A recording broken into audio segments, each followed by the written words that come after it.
Estimados adoradores, en esta oportunidad vamos a entregarles una pequeña síntesis sobre lo que fue la formación sobre adoración eucarística que hicimos en función de la misión en la capilla, en la comunidad de Satanudos del barrio Copegraf. Nuestro asesor espiritual es el padre Emanuel Varas. Vamos a tratar de ahondar un poco en el misterio de Jesús Eucaristía, de la Eucaristía. Y vamos a trabajar fundamentalmente como fuente bibliográfica la Palabra de Dios, en primer lugar, el Catecismo de la Iglesia Católica, el Diario de Sor Faustina y el libro de Vinnie Flynn, Los 7 secretos de la Eucaristía. Partimos de la idea del escrito de Sor Faustina, el numeral 524 en su diario, que ella manifiesta lo siguiente: oh Jesús, Dios oculto, mi corazón te siente aunque te cubren los velos. Sor Faustina, con este decir muy significativo, nos está dando cuenta de que Jesús está presente en la Eucaristía, aunque nosotros solamente veamos la hostia, ¿sí? Y que por fe sepamos que la hostia está consagrada, es hostia consagrada y que es el cuerpo y sangre de Cristo. Ya vamos a ir ahondando en todo lo que esto significa a Jesús en la Eucaristía, ¿no? La Eucaristía, dice Sor Faustina, es el secreto de mi santidad. Y si conocemos un poco la vida de muchos santos, vamos a ver que la mayoría de ellos han encontrado que el camino a la santidad tiene que ver con la adoración eucarística, está en la Eucaristía, ¿no? Está en la Eucaristía, en la comunión frecuente, en la preparación continua a través del sacramento de la confesión para acceder a la Eucaristía. Recuerdo al beato Carlos Acutis, quien dice que la Eucaristía es su autopista para llegar al cielo.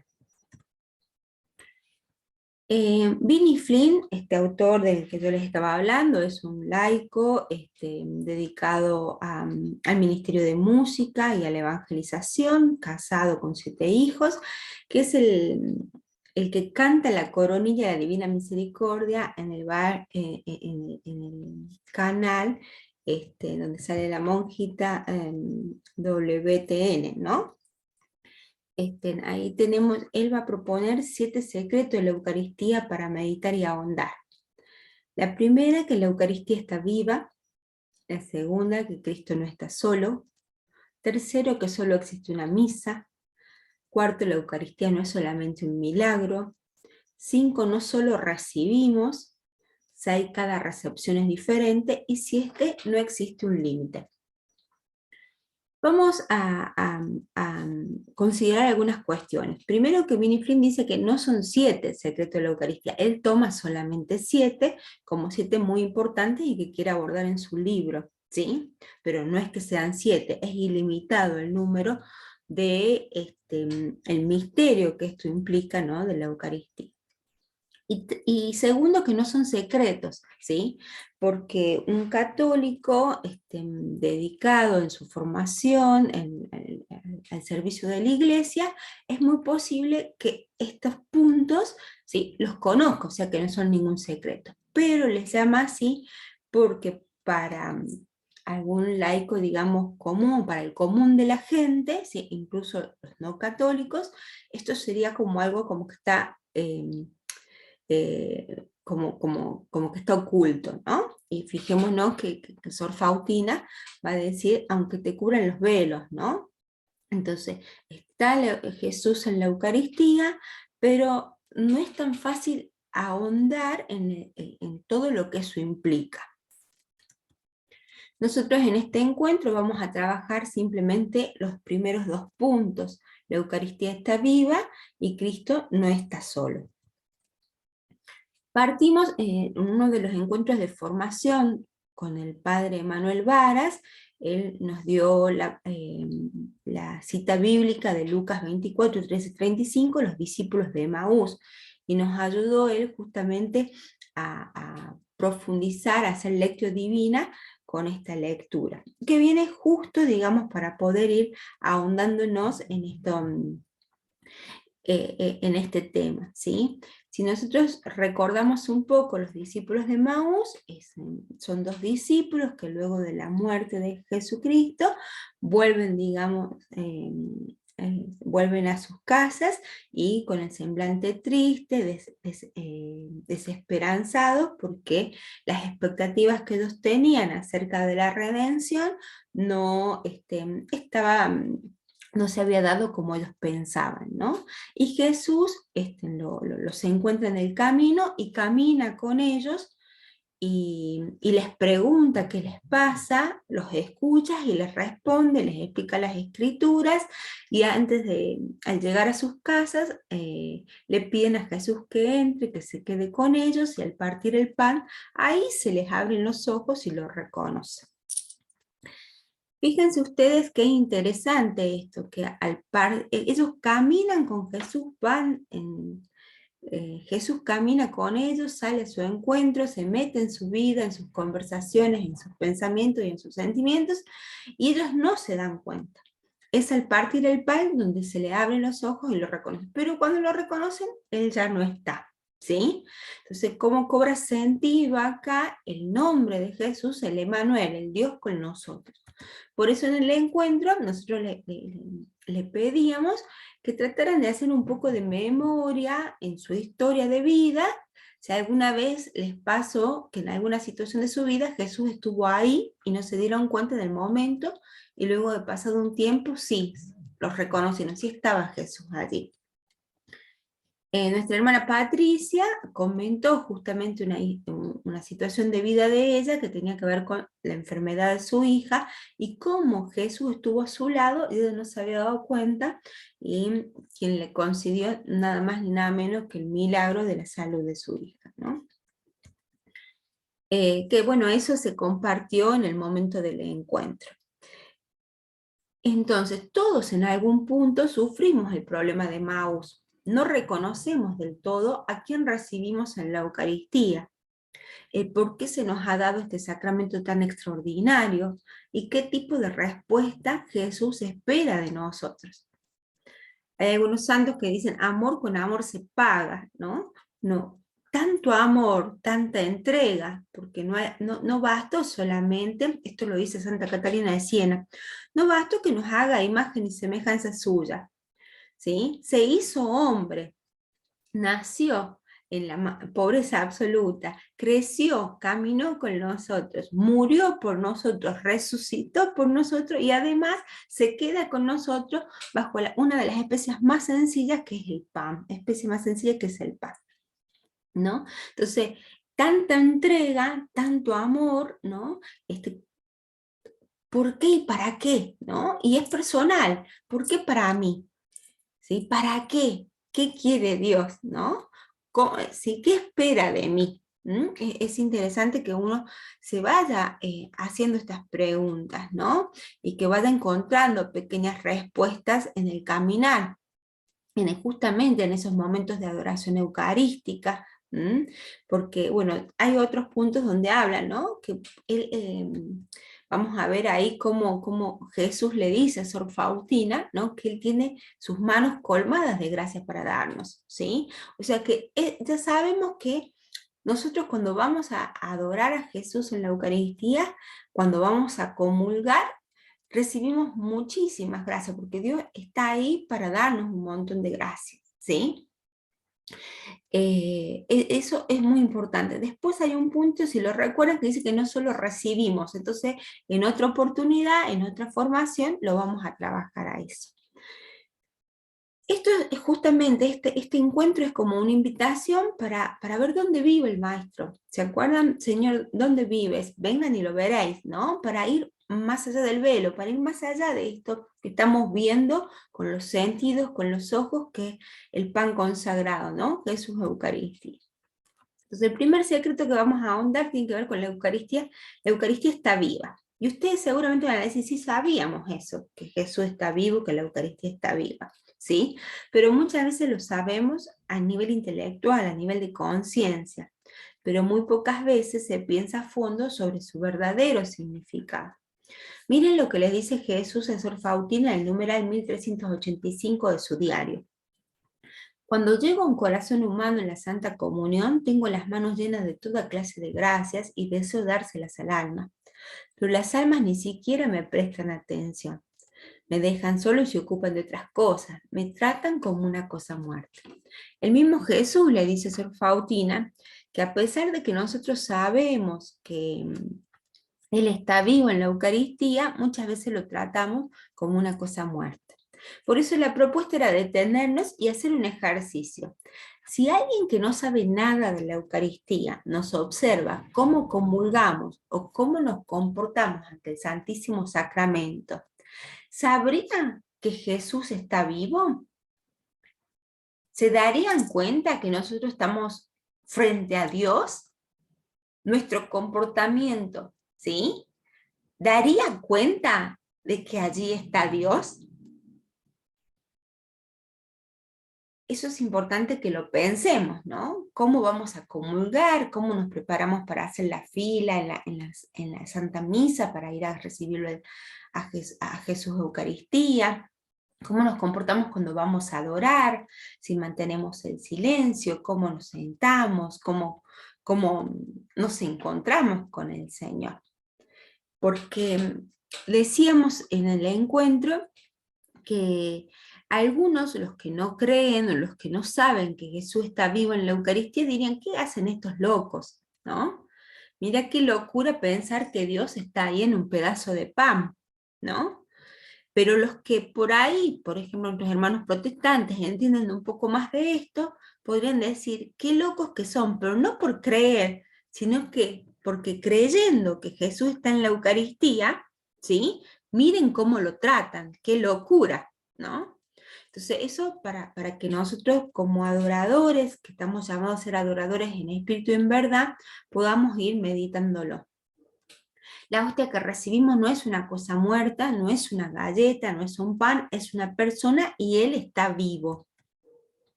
Fíjense ustedes ahí que está la fotito del ángel de Fátima, ¿no? Que se le presenta a los pastorcitos. Y el momento es muy importante porque es el momento donde él le lleva la Eucaristía y el ángel, que es un ser puro, totalmente puro, se arrodilla ante la Eucaristía y les enseña a los pastorcitos cómo adorar, cómo reverenciar, ¿sí? A Jesús Eucaristía. El ángel, que es un ser totalmente puro, se arrodilla y nosotros a veces tenemos reparo de arrodillar, no tenemos reparo de hacer una genuflexión, una reverencia ante el Señor. Pasamos como si nada, ¿no? Entonces eso también para que lo vamos pensando. Por eso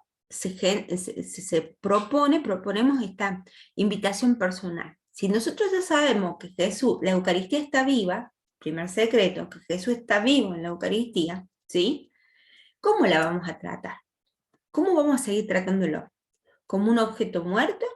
¿O vamos a reconocer que está vivo y vamos a postrar todo nuestro ser en su presencia? En adoración, en gratitud, en amor, en reparación. Si optamos por la segunda opción en esta invitación, ¿sí? Podemos tomar algunos puntos que nos instruyen, que tienen que ver con la Congregación para el Culto Divino y la Disciplina de los Sacramentos, que son unos documentos que nos dicen que la Iglesia siempre ha requerido respeto y reverencia a los feligreses al momento de recibirla, y también que cuando se comulga de rodillas no se requiere ninguna otra señal de reverencia al Santísimo Sacramento, ¿sí? Arrodillarse es en sí mismo un señal de adoración, o sea que cuando nos arrodillamos no necesitamos ningún otro gesto. Pero si no nos llegásemos a arrodillar y comulgamos de pie, se recomienda encarecidamente que al acercarse en procesión deben hacer una señal de reverencia antes de recibir el sacramento. Esto nos dicen los documentos, ¿no? Que nos van instruyendo acerca de cómo comportarnos ante Jesús Eucarístico. El Papa Benedicto dice que lo que más importa es la reverencia en el corazón, una sumisión interior ante el misterio de Dios, que eso es fundamental, más allá de que si decidimos comulgar en la mano, comulgar en la boca, de rodillas, con reverencia, sino que haya una sumisión interior. Pero reconociendo que está el mismo Dios allí presente, el Papa San Juan Pablo II nos dice, necesitamos cultivar esa conciencia viva sobre la presencia real de Cristo. Y deberíamos ser cuidadosos en mostrar esa conciencia a través del tono de nuestra voz, gestos, posturas y porte, ¿no? Entonces, volvemos al punto. ¿Qué harían los protestantes o las personas ateas, los que no creen, los que no saben que Jesús está vivo, allí está presente? ¿Sí? ¿Cómo nosotros, ¿sí?, vamos a mostrar, ¿sí?, esa conciencia de que sí está vivo a través de nuestro comportamiento? ¿Sí? No nos podemos comportar de la misma manera si está que no está. Entonces, vieron que cuando recibimos la comunión, el sacerdote dice cuerpo de Cristo y nosotros decimos amén, ¿sí? Pero cuando pensamos, ¿qué pensamos cuando decimos cuerpo de Cristo? ¿Solamente el cuerpo? ¿Sí? ¿Cómo lo dimensionamos? ¿El cuerpo muerto de Cristo? ¿El cuerpo muerto en la cruz? ¿Sí? ¿Colgado en la cruz? ¿Sí? Porque si nos quedamos en eso, nos estamos perdiendo, digamos, de todo el misterio y, digamos, del misterio que esto significa, porque Jesús murió, pero también resucitó. Entonces nosotros adoramos a un Dios vivo, no a un Dios muerto que se quedó solamente en la cruz, ¿sí? Sino que entendemos la resurrección, creemos en la resurrección. Por eso creemos en toda la obra de redención del Señor, ¿sí? Entonces, cuando el sacerdote nos diga cuerpo de Cristo, tenemos que recibir a este Cristo que nació por nosotros, de la Virgen María, por obra del Espíritu Santo, este Cristo que vino a vivir con nosotros, este Cristo que sufrió y murió por nosotros, ¿sí? Y que resucitó de entre los muertos y que hoy reina en el cielo, ¿sí? Donde recibe toda la gloria, ¿no? Entonces, bueno, dimensionar eso. ¿A quién recibimos y cómo lo recibimos? ¿Sí? Cuando recibimos la Eucaristía, ya sea en la comunión o cuando vamos a adorar. Sor Faustina, el numeral 1591, dice: mi corazón es atraído allá donde mi Dios se oculta, mi Dios vivo, aunque oculto tras de un velo. Y acá, si los adoradores tienen experiencia de adoración, muchas veces puede ser que les haya pasado de que se han sentido atraídos, como llamados por Jesús a Eucaristía, ¿sí? Y puede ser que cuando han ido, justo alguien se tenía que ir y se quedaron ustedes con Jesús, ¿sí? ¿No? O sintieron esa necesidad, digamos, de llegarse a donde estaba Jesús en Eucaristía, ¿no? Eso, se sienten atraídos ahí hacia la Eucaristía, allí donde Dios se oculta, ¿no? Y Jesús le dice a Sor Faustina en el numeral 1447: oh, cuánto me duele que muy rara vez las almas se unan a mí en la Santa Comunión. Espero a las almas y ellas son indiferentes a mí. Las amo con tanta ternura y sinceridad y ellas desconfían de mí. Deseo colmarlas de gracias y ellas no quieren aceptarlas. Me tratan como una cosa muerta, mientras que mi corazón está lleno de amor y de misericordia. Ustedes recuerden que estas revelaciones privadas que recibe Sor Faustina de Jesús son avaladas por la Iglesia Católica. De hecho, San Juan Pablo II instituye la fiesta de la misericordia, el segundo domingo, el domingo después de Pascua, ¿no?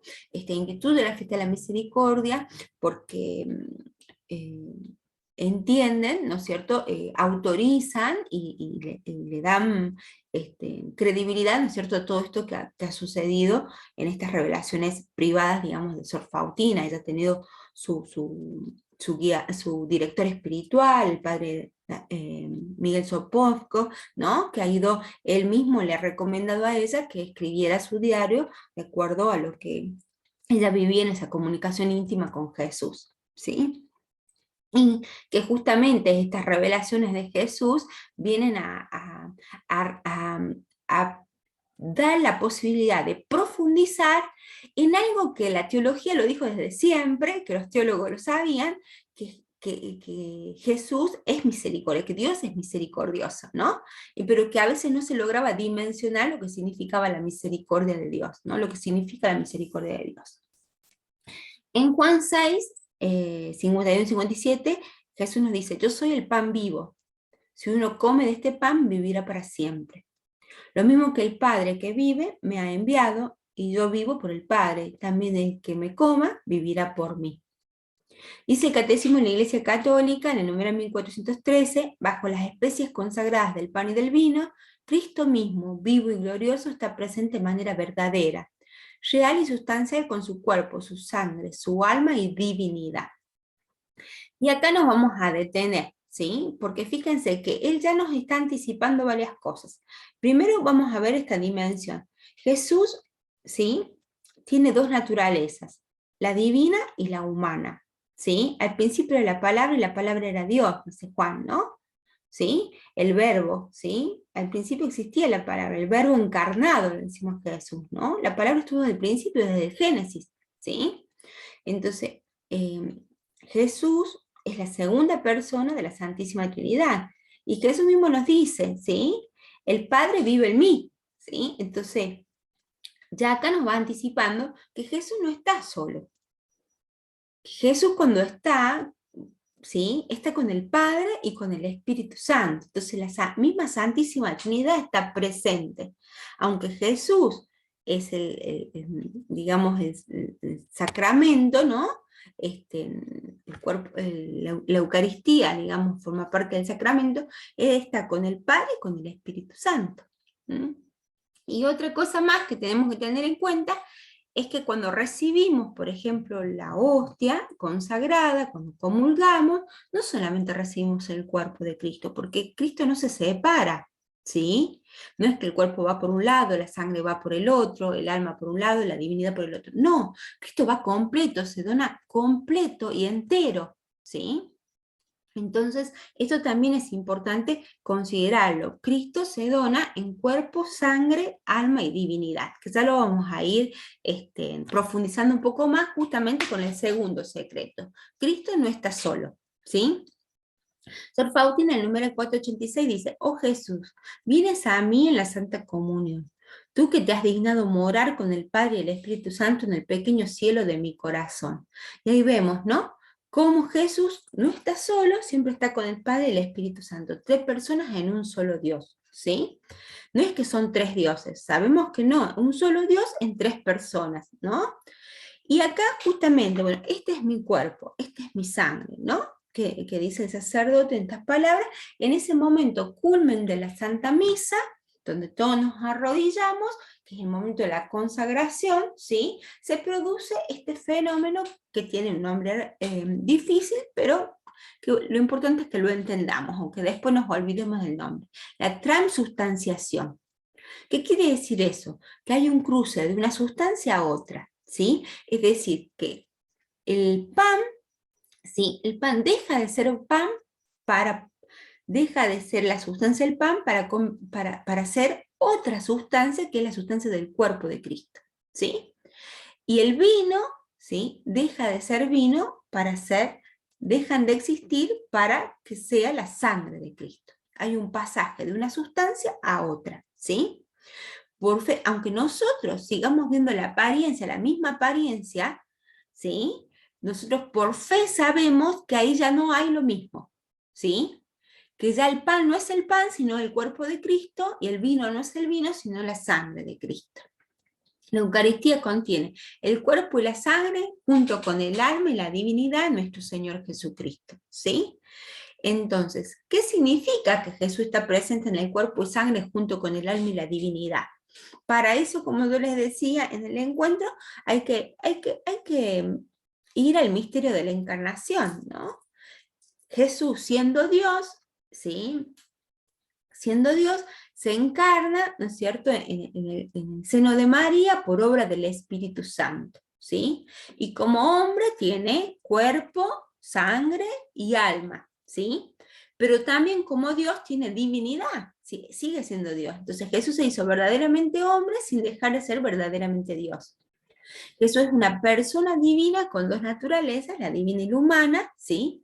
Pero no se divide Cristo en partes, ¿no? No es que, bueno, recibo el cuerpo, pero no recibo la sangre, pero no recibo el cuerpo, ¿no? Y que esto a veces pasa en la comunión. Yo recuerdo que en un momento me gustaba mucho comulgar con el cuerpo y la sangre de Cristo. Entonces se trataba de ir a las iglesias, a las parroquias, donde el sacerdote daba las dos sustancias, ¿sí?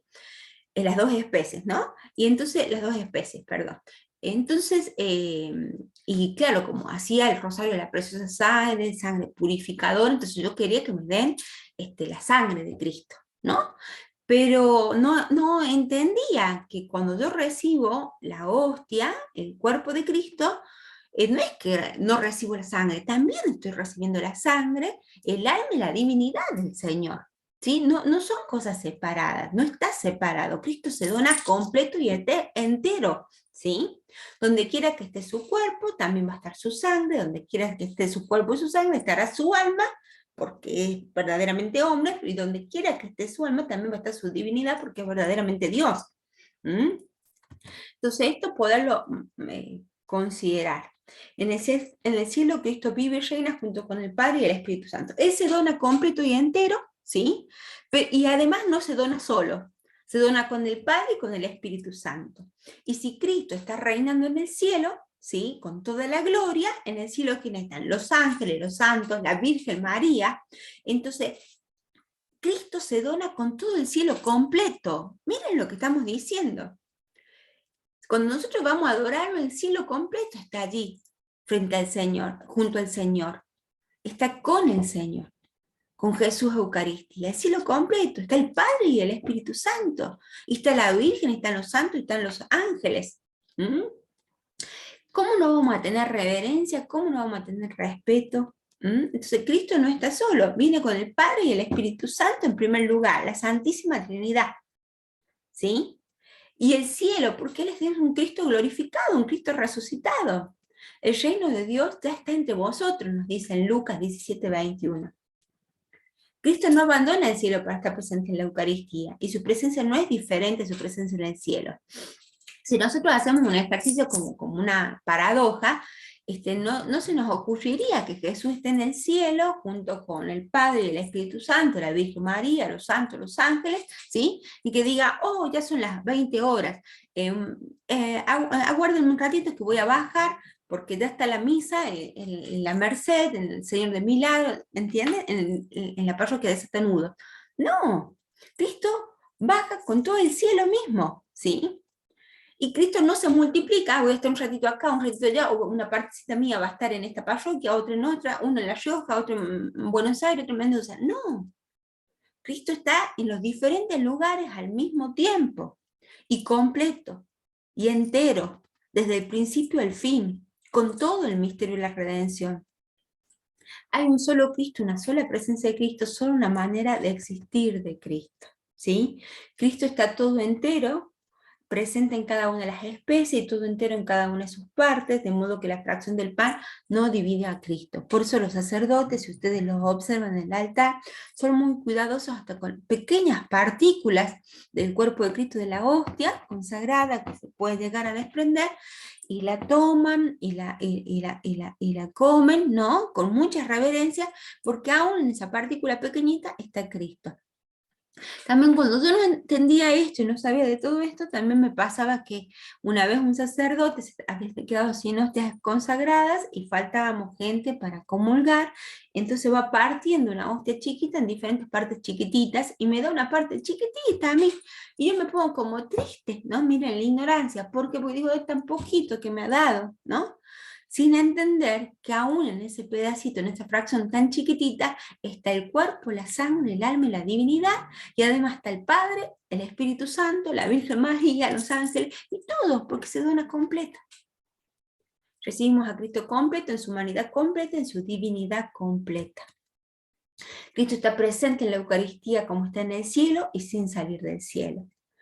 Si bien es cierto, Cristo es la segunda persona de la Santísima Trinidad, Dios verdadero y hombre verdadero, siempre va a estar eternamente unido al Padre y al Espíritu Santo. De la misma manera, como no puede haber separación entre la naturaleza humana y la naturaleza divina, ¿sí? Tampoco se puede separar del Padre y del Espíritu Santo. La Santísima Trinidad habita en el corazón de cada persona que recibe la comunión. Y ahí cobra sentido lo que el Padre Emmanuel nos sabía decir: habita en vos la Santísima Trinidad, ¿no? Y poder dimensionar eso, qué bárbaro. Y realmente ahí entendemos por qué muchos santos entran en gozo, en éxtasis, ¿no? Porque viven de la misma Santísima Trinidad, siendo morada en el interior. En Juan 14:23 dice, si alguno me ama, y mi Padre le amará, y vendremos a él y haremos morada en él.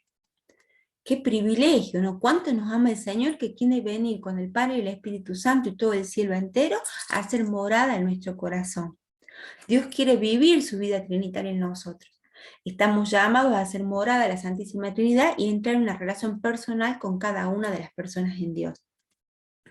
Si bien es cierto, solo Cristo está presente sacramentalmente, ¿sí? Cristo viene con el Padre y el Espíritu Santo, ¿sí? Y con todo el cielo. Fíjense lo que escribe Sor Fautín en el numeral 451. Una vez después de la Santa Comunión, oí estas palabras: tú eres nuestra morada. En aquel momento se entiende el alma la presencia de la Santísima Trinidad, Padre, Hijo y Espíritu Santo. Y en el numeral 472 nos dice: conocí más claramente que en cualquier otro momento del pasado las tres personas divinas, el Padre, el Hijo y el Espíritu Santo. Mi alma se relaciona con las tres personas divinas. Cualquiera que esté unido con una de estas tres personas, por este camino hecho, está unido con toda la Santísima Trinidad, porque su unidad es indivisible. Cristo no se divide, Cristo no se multiplica, Cristo se dona entero en cada momento.